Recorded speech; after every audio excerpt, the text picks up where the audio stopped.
برادران اسلام، نوجوان دوستوں، بزرگوں اور بھائیوں اور قابل احترام اسلامی ماں اور بہنوں، آج آپ کی خدمت میں سننا وائس ایک اہم موضوع لے کر کے حاضر ہے۔ آج کی اس مجلس کا موضوع ہے دور فتن اور مسلمانوں کا کردار، یا زمانے فتنہ میں مسلمانوں کا موقف اور مسلمانوں کا کردار کیا ہونا چاہیے۔ اس موضوع پر آپ حضرات کی خدمت میں قرآن و سنت کی روشنی میں چند احکامات، چند ہدایات جو اللہ اور اس کے رسول نے ہمیں دی ہیں، ہم آپ کی خدمت میں رکھنے کی سعادت حاصل کر رہے ہیں۔ اللہ تبارک و تعالیٰ سے دعا ہے کہ اللہ تبارک و تعالیٰ ہم سب کو ہر ابتلا اور ہر آزمائش اور ہر فتنے سے محفوظ رکھے۔ میرے عزیزوں، میرے دوستوں، اللہ تبارک و تعالیٰ کا یہ طریقہ رہا ہے کہ وہ اپنے مخلوق میں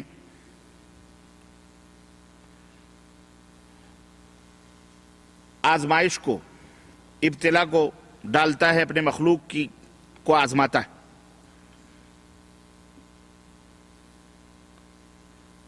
اور اس کی وجہ یہ ہے کہ اگر آزمائش نہ ہو، امتحان نہ ہو، ابتلا نہ ہو، تو بھلے اور برے کی تمیز بھی نہ ہو، اچھے اور برے کے درمیان فرق نہ ہو، سچے اور جھوٹے کے درمیان خلاصہ نہ ہو، مومن اور منافق کے درمیان مومن اور منافق کی شناخت اور پہچان نہ ہو، ظاہر ہی نہیں ہوگا کہ کون جھوٹا ہے اور کون سچا ہے، کیونکہ مومنوں کی صفوں میں منافق بھی داخل ہیں، وہ بھی کلمہ لا الہ الا اللہ پڑھتے ہیں، وہ بھی محمد رسول اللہ پڑھتے ہیں، وہ بھی نماز پڑھتے ہیں، وہ بھی دعویٰ کرتے ہیں۔ تو اللہ تبارک و تعالیٰ نے بطور امتحان، یہ اللہ رب العزت کا طریقہ رہا ہے کہ جب سے یہ دنیا بنی ہے تب سے لے کر آج تک اور یہ قیامت تک یہ سلسلہ اللہ رب العزت کا جاری اور ساری رہے گا کہ وہ اپنے بندوں کو آزمائے گا۔ چنانچہ اللہ رب العزت نے قرآن کریم کے اندر ارشاد فرمایا، الف لام میم احسب الناس ان یترکوا ان یقولوا آمنا وهم لا یفتنون۔ کیا لوگوں نے یہ سوچ رکھا ہے کہ وہ صرف یہ کہہ دیں گے کہ ہم ایمان لے آئے اور انہیں آزمایا نہیں جائے گا، اور وہ ابتلا اور آزمائش میں مبتلا نہیں کیے جائیں گے؟ وَلَقَدْ فَتَنَّ الَّذِينَ مِن قَبْلِهِمْ فَلَيَعْلَمَنَّ اللَّهُ الَّذِينَ صَدَقُوا وَلَيَعْلَمَنَّ الْكَاذِبِينَ۔ حالانکہ اس سے پہلے اللہ رب العزت نے ان لوگوں سے پہلے جو قومیں تھیں انہیں آزمایا ہے اور انہیں آزمائش میں مبتلا کیا ہے، تاکہ اللہ رب العزت سچوں کے درمیان اور جھوٹوں کے درمیان فرق پیدا کر دے، اللہ رب العزت تمیز پیدا کر دے کہ یہ لوگ سچے ہیں اور یہ لوگ جھوٹے ہیں۔ تو حق اور باطل کو واضح کرنے کے لیے، سچے اور جھوٹے کو واضح کرنے کے لیے، منافق اور مومن کے درمیان فرق پیدا کرنے کے لیے، مومن اور کافر کے درمیان تمیز پیدا کرنے کے یا مومن اور کافر کے درمیان تمیز پیدا کرنے کے لیے اللہ تبارک و تعالی آزمائشوں کو ان کے درمیان ڈالتا ہے اور انہیں آزمائش میں مبتلا کرتا ہے اور انہیں آزماتا ہے۔ کیونکہ اسلام کا نام لے کر، ایمان کا نام لے کر بہت سارے لوگ مسلمانوں کی صفوں میں داخل ہو کر مومنوں کو فتنوں کے اندر، مومنوں کے اوپر دین کو غلط ملت کرتے ہیں اور دین کے اندر شکوک و شبہات پیدا کرنے کی کوشش کرتے ہیں اور فساد پیدا کرتے ہیں۔ تو یہ اللہ رب العزت کی حکمت ہے کہ اللہ تبارک و تعالیٰ انہیں آزمائش میں مبتلا فرماتا ہے۔ چنانچہ اللہ رب العزت نے ایک جگہ اور ارشاد فرمایا کہ ما كان اللہ لیذر المؤمنین علی ما انتم علیہ حتی یمیز الخبیث من الطیب۔ اللہ رب العزت اسی طرح مومنوں کو نہیں چھوڑے گا کہ وہ جس حالت پر ہیں یا جیسے ہیں ویسے رہیں، یہاں تک کہ اللہ رب العزت حتی یمیز الخبیث من الطیب، اللہ رب العزت ایسا نہیں چھوڑے گا، بلکہ اللہ خبیث کو اور طیب چیز کو، اچھی اور بری چیز کے درمیان تمیز اور فضل پیدا کرے گا۔ وما كان الله ليطلعكم على الغيب ولكن الله يجتبي من رسله من يشاء۔ اور اسی طرح اللہ رب العزت غیب پر کسی کو اطلاع نہیں فرماتا ہے، ہاں یہ ہوتا ہے کہ اپنے رسولوں میں سے کسی کو منتخب فرماتا ہے اور انہیں اطلاع پہنچاتا ہے، انہیں غیب کی خبریں دیتا ہے، اللہ تبارک تعالیٰ انہیں غیب پر مطلع فرماتا ہے۔ تو میرے عزیزوں، میرے دوستوں اور بھائیوں، چونکہ منافقین اور مومنین کے درمیان اگر اختلاط پیدا ہو جائے گا، اگر مکسنگ پیدا ہو جائے گی، خلط ملط ہو جائیں گے، اور تو اس کا سبب یہ ہوگا، اس کا نتیجہ یہ ہوگا کہ وہ مومنوں کو بہت سارا نقصان اور خسارہ اٹھانا پڑے گا۔ اسی لیے اللہ تبارک و تعالیٰ نے آزمائش کو رکھا ہے، کیونکہ دشمن جو ہوتا ہے، کیونکہ مومن آدمی اسے تو غیب، اللہ رب العزت یہ جو فرمایا نا کہ اللہ رب العزت کسی کو غیب کے اوپر مطلع نہیں فرماتا ہے الا یہ کہ اپنے رسولوں میں سے کسی کو منتخب فرما لیتا ہے۔ اس کا مطلب یہی ہے کہ مومن کو تو پتہ ہی نہیں ہے بیچارے کو کہ کس کے دل میں کیا ہے۔ ایک ایمان والے کو نہیں پتا ہے کہ اس کے ساتھ رہنے والا اس کا دوست ہے کہ دشمن ہے۔ تو اسی طرح سے اللہ رب العزت نبیوں اور رسولوں کو غیب کے اوپر مطلع فرماتا ہے اور ان میں سے منتخب فرما کر کے انہیں غیب کی باتیں بتلاتا ہے، اور وہ پھر اپنی امتیوں میں اپنے ماننے والوں کو بتلاتے ہیں کہ یہ منافق ہے اور یہ مومن ہے، تاکہ فرق پیدا ہو سکے، ورنہ بہت سارا فساد اور بہت سارا فتنہ پیدا ہو سکتا ہے، کیونکہ منافقین تو دشمن ہیں اور وہ ہمیشہ انتظار میں رہتے ہیں۔ تو بہرحال اس طرح سے وہ مومنوں کو دھوکہ دینے سے، مومن دھوکہ کھانے سے بچ جاتا ہے، اور اس طرح منافقین اور دشمنان اسلام مومنوں کو دھوکہ دینے سے دھوکہ نہیں دے سکتے۔ اور فتنے ہر وقت میں مختلف طریقے سے ہوتے ہیں۔ ہر آزمائشیں جو ہوتی ہیں، یہ نہ سوچیں آپ کی ایک ہی طرح کی آزمائش ہر دور میں ہوتی ہے، بلکہ انسان کے ساتھ ساتھ جس انداز کا وہ شخص ہوتا ہے اسی انداز سے اسے آزمائش میں مبتلا ہونا پڑتا ہے۔ اللہ رب العزت نے فرمایا وَلَقَدْ فَتَنَّ الَّذِينَ مِنْ قَبْلِهِمْ، کہ یہ نہ سوچو کہ آپ جن فتنوں سے دو چار ہیں، آزمائشوں سے دو چار ہیں، یہی ایک آزمائش ہے۔ نہیں، ان سے پہلے بھی ہم نے لوگوں کو فتنوں کے اندر ملوث کیا ہے اور وہ لوگ مبتلا ہوئے ہیں۔ یہ اللہ رب العزت کا طریقہ ہے۔ میرے عزیزو، فتنے کئی طرح کے ہوتے ہیں اور کئی اقسام کے ہوتے ہیں۔ مثلا دین کا بھی ایک فتنہ ہوتا ہے، یعنی دین اسلام میں فتنہ دین اسلام کے ذریعے سے آدمی کو گویا کہ یعنی فتنے میں پڑ سکتا ہے آدمی۔ مالوں کا فتنہ، دین کا فتنہ، مال کا فتنہ، اولاد کا فتنہ، زبان کا فتنہ، مذاہب کا فتنہ، فرقوں کا فتنہ، جماعتوں کا فتنہ، دولتوں کا فتنہ، اسی طرح سے حکومتوں، سیاست اور قیادت کا فتنہ۔ غرض فتنوں کی کئی شکلیں اور صورتیں ہیں۔ آج ہم دیکھتے ہیں اس دنیا کے اندر، آج چاروں طرف سے ایک مسلمان فتنوں کے اندر ملوث ہے، فتنوں سے گھرا ہوا ہے، چاروں طرف سے مختلف فتنے اپنا منہ کھولے ہوئے اس کی طرف بڑھ رہے ہیں، کسی کو نگل بھی چکے ہیں، کسی کو ڈس بھی چکے ہیں، اور انہی فتنوں کا شکار ہو کر مسلمانوں کی صفوں میں دراڑیں پڑ چکی ہیں، شقاق پیدا ہو چکا ہے، مسلمانوں مختلف جماعتوں، مختلف ٹکڑوں کے اندر بڑھ چکے ہیں، مسلمانوں کا ایمان اور عقیدہ بگڑ چکا ہے، مسلمان ایک دوسرے کو کافر بنانے پر ہی نہیں بلکہ قتل و غارت گری کے اوپر تلے ہوئے۔ ایک مسلمان کے اوپر کفر کے فتوے لگاتا ہے، ایک مسلمان کو قتل کے فتوے دیتا ہے، استغفر اللہ۔ مالوں کا فتنہ اپنی جگہ ہے، اولاد کا فتنہ اپنی جگہ ہے، بیوی بچوں کا فتنہ اپنی جگہ ہے، حکومتوں سیاست کا فتنہ اپنی جگہ ہے۔ غرض مختلف فتنے ہیں جو ایک مسلمان کو گھیرے ہوئے ہیں۔ ایسی صورت میں آج کل کا نوجوان، آج کل کی بچیاں، آج کل کی لڑکیاں، آج کل کے لوگ مسلمان ہیں، لا الہ الا اللہ پڑھتے ہیں، لیکن ان کی سمجھ میں نہیں آتا کہ وہ کیا کریں، کہاں جائیں۔ یا اللہ، چاروں طرف سے فتنے ہم کو ہلاک و بربادیت کی طرف لے جا رہے ہیں، اے اللہ ہم کہاں جائیں۔ مسلمانوں کی طرف جاتے ہیں ہزاروں فتنے، مسلمان بے پردگی کا فتنہ، مسلمان عورتیں، بچیاں، لڑکیاں اختلاط کا شکار ہیں، جامعات، یونیورسٹی کے اندر بدکاریاں اور زناکاریاں عام ہو چکی ہیں۔ جس طرف دیکھو زنا کی خبریں۔ پچھلا سال ابھی جو گزرا ہے، ایسا لگ رہا ہے جیسے یہ زناکاروں کا سال رہا ہو، اور آج تک یہ زناکاریاں، بدکاریاں، یہ ریپ، بلاತ್ಕಾರ کے نام پر نہ جانے کیا کیا طوفان بدتمیزی، بڑے سے بڑے لے کر چھوٹے سے چھوٹے وردی والے بھی اس دھندے کے اندر مصروف ہے، یہاں تک کہ ججز تک گرفتاریاں ہوئیں اور ان کے اوپر بھی تہمتیں لگیں کہ یہ بھی بدکار اور زناکار ہے۔ عرض کہنے کا مطلب چکفر اسکاب برخیزت کو جمانت مسلمانی۔ میرے عزیزو، آج ہم مختلف فتنوں کے اندر گھرے ہیں۔ ایسے احوال میں دنیاوی فتنے، مال و دولت کے فتنے تو اپنی جگہ، یہ ایمان اور یہ عقیدے کا فتنہ جو ہمیں جنت کی طرف لے جانے والا تھا، وہ ایمان اور عقیدہ جسے ہمیں اللہ اس کے رسول نے نجات کا سبب بنایا گیا کہ قرآن و سنت کے اوپر عمل کرو، ہم اس فتنے کے اندر پڑ چکے ہیں۔ آخر اس فتنے سے ہم کیسے بچ سکتے ہیں اور ہم کیسے ان فتنوں سے محفوظ ہو سکتے ہیں؟ اللہ اکبر۔ آئیے ہم دیکھتے ہیں اللہ فرماتا ہے یہ منافقین اللہ کو دھوکہ دیتے ہیں، ان المنافقین یخادعون اللہ وہو خادعہم، اللہ کو یہ کبھی دھوکہ نہیں دے سکتے۔ اور ہر زمانے میں ہر دور کے اندر منافقین تھے اور رہیں گے اور قیامت تک رہیں گے، جو امت مسلمہ کے اندر فتن و فساد پیدا کریں گے۔ میرے عزیزو،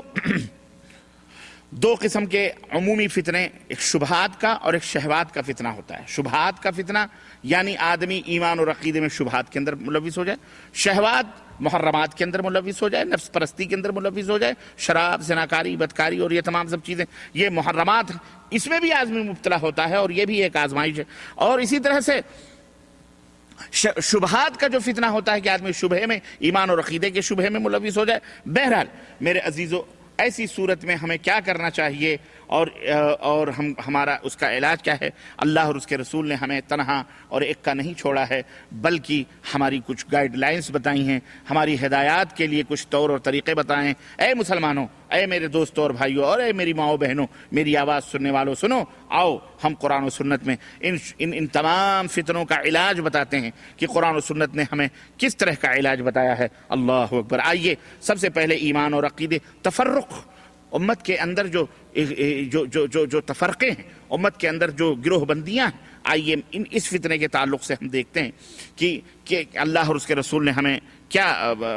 فرمایا۔ ایک جگہ تو اللہ رب یا ایھا الذین آمنوا اتقوا اللہ حق تقاتہ، اے ایمان والو اللہ سے ڈرو جیسا کہ ڈرنے کا حق ہے، ولا تموتن الا وانتم مسلمون، اور جب مرو تو اس حال میں مرو کہ تم مسلمان ہو۔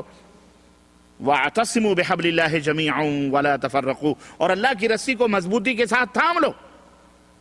یہ اللہ کی رسی کیا ہے؟ محدثین، صحابہ، تابعین فرماتے ہیں یہ حبل اللہ، یہ قرآن و سنت ہے، قرآن ہے اور محمد الرسول اللہ صلی اللہ علیہ وسلم کے سنن، انہیں مضبوطی کے ساتھ تھام لو۔ وَاعْتَصِمُوا بِحَبْلِ اللَّهِ جَمِيعًا وَلَا تَفَرَّقُوا، اور ٹکڑے ٹکڑے، فرقے مت بنو۔ اللہ تبارک تعالیٰ نے اپنے بندوں کو ڈرایا ہے ٹکڑے ٹکڑے کرنے کی۔ اللہ نے فرمایا کہ اگر تم ٹکڑے ٹکڑے ہو گئے، متحد نہ رہے اور آپس میں تفرقے بازی کے شکار ہو گئے، تو یاد رکھو تمہاری ہوا اکھڑ جائے گی اور کافرین تمہارے اوپر غالب، دشمنان اسلام تمہارے اوپر غالب آ جائیں گے۔ ایک جگہ اللہ کے رسول صلی اللہ علیہ وسلم ستفترق هذه الامه على 73 فرقہ كلها في النار الا واحدہ، میری یہ امت 73 فرقوں میں بٹے گی، ان قریب سب کے سب جہنم میں جائیں گے سوائے ایک ہی گروہ ہے جو کامیاب ہونے والا ہے، ایک ہی جماعت ہے جو نجات پانے والی ہے، ایک ہی فرقہ ہے جو جنت میں جانے والا ہے۔ قالوا ما هي یا رسول اللہ، صحابہ نے کہا اللہ کے رسول صلی اللہ علیہ وسلم وہ جماعت، وہ فرقہ، وہ گروہ کون سا ہے؟ کون سے وہ لوگ ہیں؟ قال من كان على ما انا علیہ او على مثل ما انا علیہ اليوم واصحابی۔ آپ صلی اللہ علیہ وسلم نے فرمایا کہ وہ لوگ نجات پانے والے ہوں گے جو آج جس پر میں ہوں اور میرے صحابہ ہیں، جس دین اور عقیدے پر میں ہوں اور میرے صحابہ جس دین اور عقیدے پر ہیں، قیامت تک آنے والے جو لوگ اس کے اوپر قائم و دائم رہیں گے وہ نجات پائیں گے۔ وہی گروہ، وہی جماعت، وہی فرقہ کامیاب ہونے والا ہے اور وہی جماعت جنت کے اندر جانے والی ہے، یہی فرقہ ناجیہ ہے اور یہی جہنم سے نجات پانے والی۔ اللہ اکبر۔ میرے عزیزو، میرے دوستو، آج دیکھ لو، کہیں جانے کی ضرورت نہیں، نبی کریم صلی اللہ علیہ وسلم کا یہ فرمان ہمارے لیے میزان ہے، ہمارے لیے معیار ہے، ہمارے لیے محور ہے، ہمارے لیے محک ہے۔ کوئی بھی دین کی بات ہو، آئیے قرآن و سنت کے ترازو کے اوپر رکھ کے دیکھتے ہیں، آئیے دیکھتے ہیں کہ کیا اللہ نے فرمایا، کیا رسول اللہ صلی اللہ علیہ وسلم نے کیا۔ اتنی واضح گائیڈ لائنز، اتنی واضح ہدایت کے باوجود بھی آج شیطان نے ہمارے درمیان کس طرح سے تفرقہ ڈالا ہوا ہے اور کس طرح سے ہم ٹکڑے ٹکڑے۔ نبی کریم صلی اللہ علیہ وسلم نے ارشاد فرمایا کہ ایک جگہ ارشاد فرمایا فَإِنَّهُ مَن يَعِشْ مِنْكُمْ فَسَيَرَى اخْتِلَافًا كَثِيرًا فَعَلَيْكُمْ بِسُنَّتِي وَسُنَّةِ الْخُلَفَاءِ الرَّاشِدِينَ الْمَهْدِيِّينَ مِنْ بَعْدِي تَمَسَّكُوا بِهَا وَعَضُّوا عَلَيْهَا بِالنَّوَاجِذِ وَإِيَّاكُمْ وَمُحْدَثَاتِ الْأُمُورِ فَإِنَّ كُلَّ مُحْدَثَةٍ بِدْعَةٍ وَكُلَّ بِدْعَةٍ ضَلَالَةٍ وَفِي رِوَايَةٍ وَكُلَّ ضَلَالَةٍ فِي النَّارِ۔ اللہ کے حبیب صلی اللہ علیہ وسلم نے فرمایا کہ میرے بعد جو لوگ زندہ رہیں گے وہ دیکھیں گے کہ ہماری امت میں بہت اختلافات پیدا ہوں گے، بڑے اختلافات پر۔ یہ اختلاف آپ کیا سمجھ رہے ہیں؟ رحمت ہے؟ بعض ظالم امت کے درمیان اس طرح کے شبہات پیدا کرتے ہیں اور یہ ڈالتے ہیں کہ اختلاف و امتی رحمہ۔ اللہ کے نبی نے فرمایا کہ میرے امت کے اندر اختلاف رحمت۔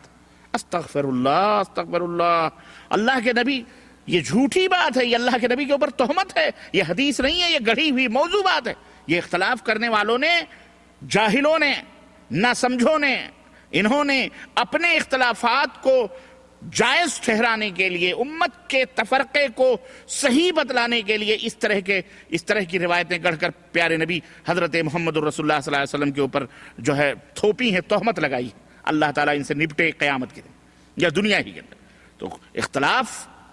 یہ رحمت نہیں ہے، بلکہ یہ اختلاف رحمت۔ اور اگر اختلاف رحمت ہے تو ان سے کہو تم میاں بیوی میں آپس میں اختلاف پیدا کیا کرو، ماں باپ آپس میں کیوں نہیں اختلاف پیدا کرتے؟ صرف مسلمان بیچارے سیدھے سادے بھائی بھائی میں لڑائی پیدا کر رہے ہو، مسلمانوں کے درمیان تفرقے پیدا کرو، تو فلانی جماعت میں چلا جا، تو فلانے فرقے میں چلا جا، فلانے گروہ میں چلا جا۔ اعوذ باللہ، استغفر اللہ۔ سنو،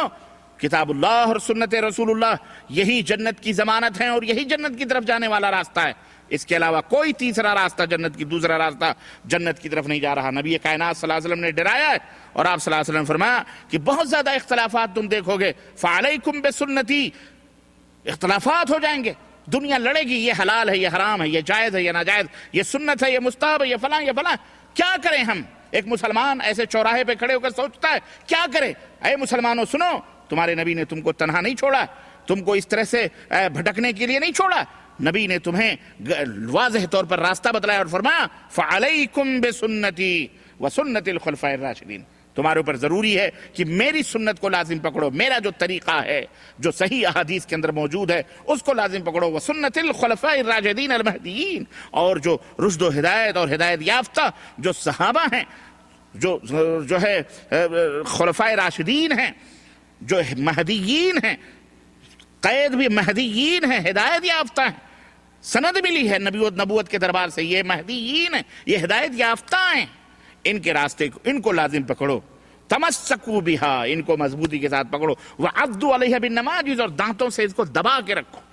اس مضبوطی کے ساتھ دانتوں سے دبا کے رکھو، وإیاکم ومحدثات الامور، اور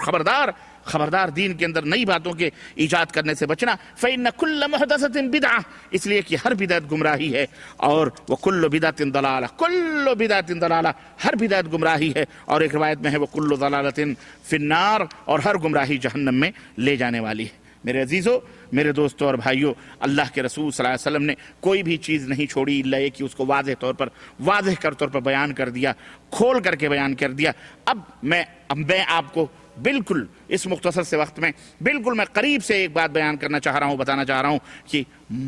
ہمارا مسلمان ایک بحیثیت مسلمان ہمارا کردار کیا ہونا چاہیے جب ہم اختلافات کے فتنے میں مبتلا ہو جائیں، جو سب سے بڑا فتنہ آج موجود ہے کہ آج ہماری وحدت پارا پارا ہو گیا، ہمارا اتحاد پارا پارا ہو گیا، اور ہمارے اوپر کفر غالب ہے، اور ہم اور دندناتا پھر رہا، اور جو چاہتا ہے ہمیں ذلیل و رسوا کر رہا ہے۔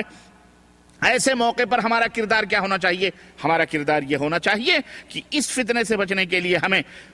فوری طور پر پیغمبر اسلام حضرت محمد الرسول اللہ صلی اللہ علیہ وسلم کے لائے ہوئے دین کتاب اللہ اور سنت رسول اللہ کی طرف پلٹنا چاہیے، سارے لوگوں کو چھوڑ کر، سب کو